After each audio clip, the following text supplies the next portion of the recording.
नमस्कार, मी वर्षा रवींद्र देशपांडे, कोथरूड, पुणे. मराठी साहित्य स्पर्धा मंच वसंत ऋतू विशेष भव्य कथा अभिवाचन स्पर्धा 2026 याकरता कथा अभिवाचन करते आहे. कथेचं नाव आहे वा गुरु. लेखक अनामिक आहे. ही एक जपानी अनुवादित कथा आहे. चला तर आपण वळूया आपल्या कथेकडे. वा गुरु. तो छोटा मुलगा धिटाईने त्या वृद्ध गृहस्थासमोर उभा होता. गुरु त्यांच्या अनुभवी नजरेने त्याचे निरीक्षण करत होते. कोवळे वय असेल, साधारण 9-10 वर्षाचा. त्याला डावा हातच नव्हता. एका अपघाताने तो हिरावून घेतला होता म्हणे. तुला माझ्याकडून काय हवं आहे बेटा? गुरुनी त्या मुलाला विचारलं. सर, मला तुमच्याकडून जुडो कराटेची विद्या शिकायची आहे. शरीराला एक हातच नाही आणि जुडो कराटेची विद्या शिकायची आहे? अजबच मुलगा दिसतोय, गुरूंनी मनात विचार केला. तुला जुडो कराटे कशाला शिकायचं आहे? शाळेत मला मुलं खूप त्रास देतात हो. थोटक्या म्हणून चिडवतात. मोठी माणसं नको तेवढी कीव करतात. मला त्यांच्या वागण्याचा प्रचंड त्रास होतो.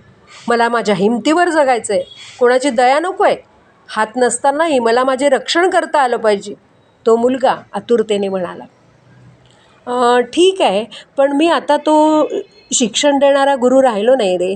मी आता वृद्ध झालो आहे आणि आत्मचिंतनाचंच मग्न असतो. हे सांग, तुला माझ्याकडे कोणी पाठवलं? सर, मला एक हात नसल्याने खूप जणांनी त्यांचा विद्यार्थी म्हणून मला नकारलं. त्यातल्याच एकाने मला तुमचं नाव सांगितलं. तुला फक्त तेच शिकवू शकतील कारण त्यांना खूप वेळ असतो आणि त्यांच्याकडे एकही विद्यार्थी नाही, असंही ते मला म्हणाले होते. तो उन्मत्त शिक्षक कोण आहे हे गुरूंनी तात्काळ ओळखले. अशा अहंकारी माणसांमुळेच ही विद्या गुंड प्रवृत्तीच्या हाती गेली, याचं त्यांना नेहमीच वाईट वाटतं आहे. ठीक आहे, आजपासून तुला मी माझा शिष्य करून घेतो. या शिष्यत्वाचे नियम तुला आज पहिल्यांदा आणि शेवटचे सांगतो, लक्षात ठेव. आपल्या गुरूंवर विश्वास ठेवायचा. मी शीघ्रकोपी आहे, लहरी आहे. माझ्या लहरीप्रमाणे शिकवेन ते शिकून घ्यायचं. माझ्या सूचनांचे तंतोतंत पालन मला आवडतं. जुडो कराटे ही खूप घातक विद्या आहे. तिच्यामुळे एखाद्याचा जीवसुद्धा जाऊ शकतो. म्हणून ही विद्या फक्त आत्मसंरक्षणासाठीच वापरायची. हो सर, समजलं मला. मी या सूचनांचे तंतोतंत पालन करीन. मुलाने गुरुच्या पायावर डोके ठेवले आणि आपल्या एकुलत्या एक शिष्याच्या शिक्षणास त्यांनी प्रारंभ केला. एकच डाव गुरूंनी त्याला शिकवला आणि तोच तो त्याच्याकडून करून घेऊ लागले. 6 महिने हेच चालू राहिलं. एक दिवस मुलाने गुरूंचा चांगला मूड पाहून विषय काढला. सर, 6 महिने झाले तो एकच मूव तुम्ही मला माझ्याकडून करून घेतात. नवीन डाव असतीलच नाही या खेळात?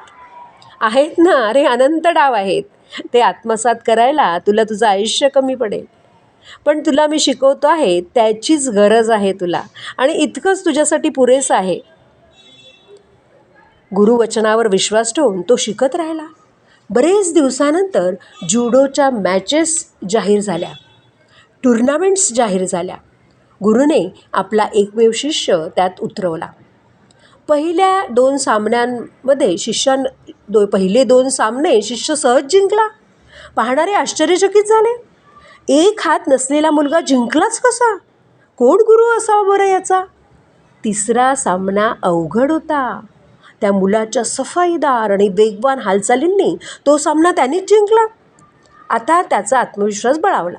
आपण जिंकू शकतो ही भावना त्याला बळ देत होती आणि बघता बघता तो अंतिम सामन्यात पोचला.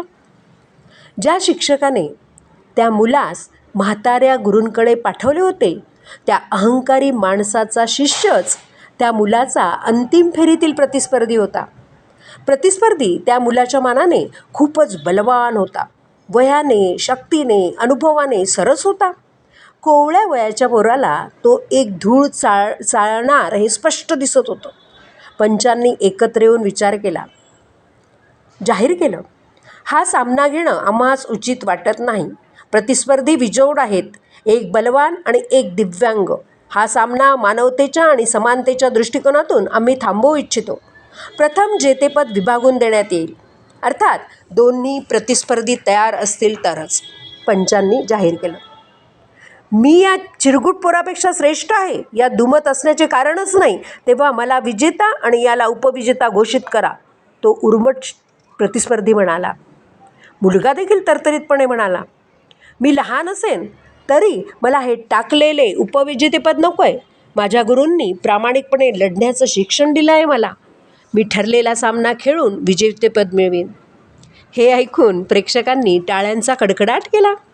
जाणकारांच्या कपाळावर मात्र आठ्या पडल्या, कारण हे ओढवून घेतलेलं संकट होतं.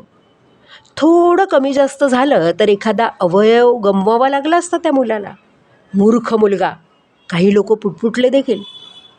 आता सामना सुरू झाला. सगळी मंडळी आश्चर्याने स्थिमित झाली. एका अनमोल क्षणी त्या अपंग मुलाची जीवघेणी थ्रो केलेली किक त्या बलवान प्रतिस्पर्ध्याला चुकवताच आली नाही. तो रिंगणाबाहेर फेकला गेला. परफेक्ट थ्रो, परफेक्ट टायमिंग, नेमका लावलेला फोर्स, अप्रतिम, केवळ अप्रतिम, आणि मुलगा सामना जिंकला. गुरुगृही पोचल्यावर त्या मुलाने आपल्या उजव्या हातातील विजयाची ट्रॉफी गुरुजींच्या पायावर ठेवली. त्यांच्या पायावर डोकं ठेवून आपली पूज्य भावना व्यक्त केली. सर, मला एक शंका आहे, विचारू का? अरे विचार, एक काय 10 शंका विचार. मला फक्त एकच मूव येत होती, तरीही मी कसा काय जिंकलो? 2 गोष्टींमुळे जिंकलास तू. एक म्हणजे घोटून न कंटाळता केलेला सराव, त्यामुळे तुझा तो डाव सिद्ध झाला, आत्मसात झाला. त्यात चूक होणे अशक्यच होतं. आणि दुसरे कारण कोणते? अरे दुसरे कारण त्याहून महत्त्वाचं आहे. प्रत्येक डावाचा एक प्रतिडाव असतोच, तसाच या डावाचाही एक उतारा डाव होता. मग तो माझ्या अनुभवी प्रतिस्पर्ध्यात माहीत नव्हता का? अरे तो त्याला माहिती होता, पण तो त्या क्षणी हतबल झाला. कारण त्या प्रतिडावात हल्ला करणाऱ्या प्रतिस्पर्ध्याचा डावा हात धरावा लागतो, डावा हात.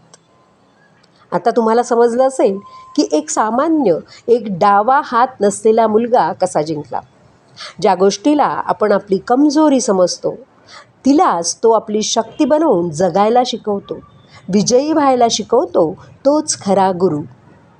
आतून आपण कोठे ना कोठे दिव्यांग असतो, कमजोर असतो. त्यावर मात करून जगण्याची कला शिकवणारा असा गुरु हवा. धन्यवाद.